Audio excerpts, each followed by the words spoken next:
नमस्कार Odisha job net पुणी थे स्वागत। जदि आप प्लस टू साइंस पर मेडिकल फील्ड एक भल कैरियर गढ़ा चाहते तेज बीएससी नर्सिंग आपंपाई एक बड़ ऑप्शन। आज भिडियो में आम ओडिशा रे बीएससी नर्सिंग कोर्स योग्यता एडमिशन प्रोसेस एवं एंट्रांस एग्जाम विषय संपूर्ण आलोचना करवा। प्रथम आसतु जाना यही कोर्स किए अप्लाई करें। आपन को प्लस टू साइंस रे फिजिक्स केमिस्ट्री एवं बायोलोजी जैसे आम कहे पीसीबी सब्जेक्ट रखि निहाती दरकार। जनरल कैटेगोरी पाई मिनिमम 45% एवं एससी एसटी पाई 40% मार्क रहिबा निहाती दरकार। एवं आपनकर बयस अति कम रे 17 वर्ष होइथिबा।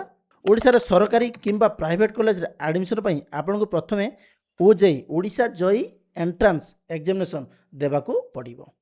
एही परीक्षा रे मोट 100टी एमसीक्यू प्रश्न आसे एवं एथिरे कोनोसी नेगेटिव मार्क मध्य न थाए। जदि आपण भल रैंक रखुचंती तबे एससीबी कटक एमकेसीजी बरहमपुर किंबा बीआईएमएसआर बोर्ला भली भल सरकारी कॉलेज रे सीट मिलिबो, जोटी वार्षिक फी मात्र 10,000 रु 20,000 टंका पर्यंत रही थाए। प्राइवेट कॉलेज गुड़िक वार्षिक फी प्राय 60,000 रु 1.5 लाख टंका पर्यंत होता है। कोर्स शेष होगा पर आप नर्सिंग ऑफिसर किंबा कम्युनिटी हेल्थ ऑफिसर सीएचओ भाव सरकारी एवं प्राइवेट हॉस्पिटल रे जॉब करि परिबे।